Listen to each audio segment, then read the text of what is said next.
दो बातें अभिषेक जी उन्होंने आज कहीं जब प्रेस के सामने इस्तीफा देकर के आए कि ये लोग कह रहे थे जैसे सारा काम यही लोग कर रहे हैं, मतलब सरकार में काम हो रहा था, क्रेडिट ये ले रहे थे, लेकिन काम हो रहा था ये तो मुख्यमंत्री ने भी माना, तो सरकार छोड़ने के पीछे की वजह तो समझ में आई नहीं।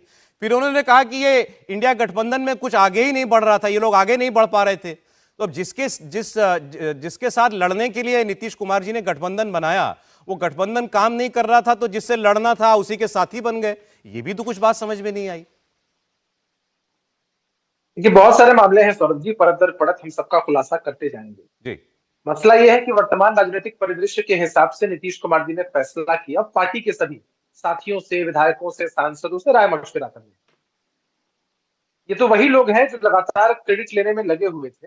काम तो नीतीश कुमार जी लगातार करते, लेकिन आप सबने देखा होगा कि दबाव की राजनीति वो कभी बर्दाश्त नहीं करते। और ये लोग तो चाहते होंगे कि जिस तरह से नौकरियां मिली तो उस तरह से इनको लाभ मिल जाए। जमीन लेकर नौकरी देने वाले लोग भी आज विज्ञापन के माध्यम से अपनी वाहवाही कर रहे हैं। अगर विज्ञापन छपवा कर ही आपको क्रेडिट मिल जाइएगा तो जाइए पूरा अखबार ही रंगवा दीजिए, पैसों की कोई कमी तो आपके पास है नहीं। हर विभाग की बात करें जो भी इनके पास था, चाहे वो शिक्षा विभाग हो, राजस्व विभाग में इतने बड़े पैमाने पर गड़बड़ी की कोशिश की लगातार।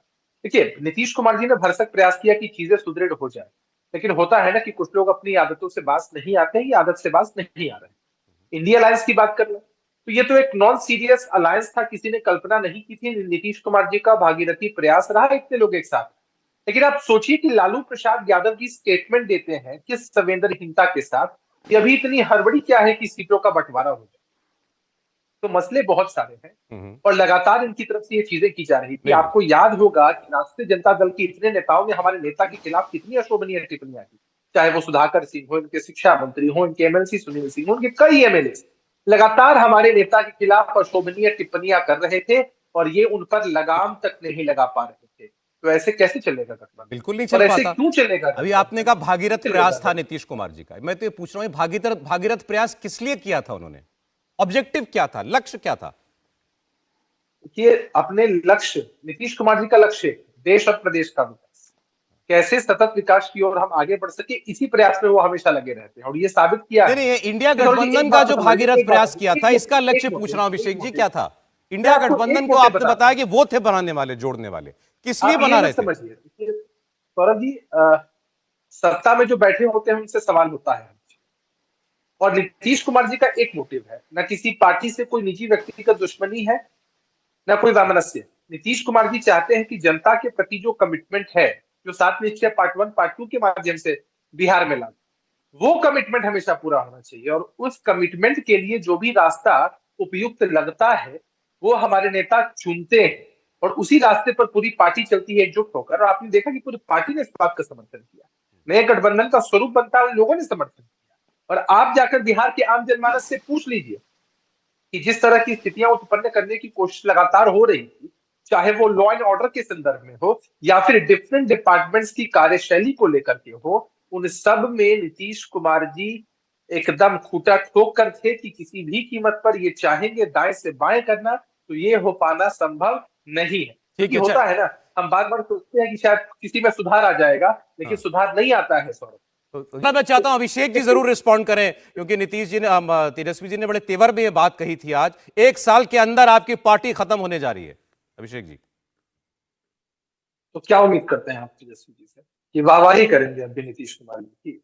चंद घंटे पहले वाहवाही कर रहे थे, उनके नेतृत्व में आस्था जता रहे थे, और आज अनाप शनाप बोल रहे हैं। दरअसल सौरभ, ये सत्ता विलाप है।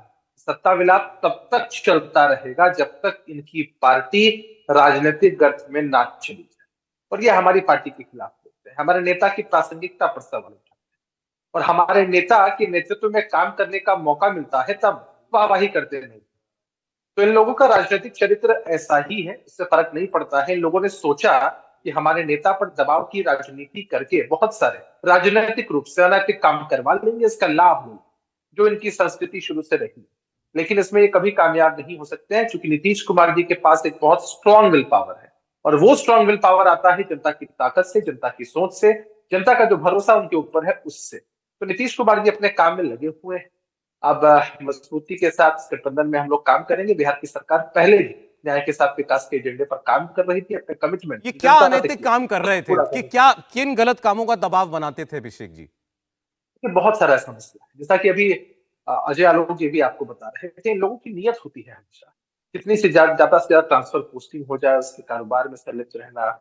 अभी नौकरियां दी जा रही हैं तो कैसे उसमें भी अनैतिक हो सके, इनके लोगों को शामिल उसमें किया जा सके। या डिफरेंट डिपार्टमेंट से आप हमेशा खबरें विवादों की सुनते रहते होंगे, चाहे वो राजस्व एवं भूमि सुधार विभाग हो या फिर शिक्षा विभाग हो। खास वर्ग, खास तबके के लोगों को राजनीतिक रूप से और सामाजिक रूप से ये लोग परेशान करने में लगे हुए रहते थे, और इस बात की कंप्लेंट्स लगातार आ रही थी नीतीश कुमार के पास। पार्टी भी तो अपने स्तर पर सर्वे करती है, फीडबैक्स देती है, फीडबैक्स लेने के बाद यह इस नतीजे पर हम लोग पहुंचे कि चाहे लाख कोशिश कर ली जाए, इन लोगों में कोई सुधार नहीं है और ये सुधार आ भी नहीं सकता। इसलिए ठीक है। बेहतर है कि इनका साथ छोड़ना सबसे उचित कदम होगा, वही हुआ। ठीक। अब इससे ये सत्ता विलाप इनका बंद नहीं होगा, तो सत्ता विलाप ये थोड़ा करते थोड़ी रहे।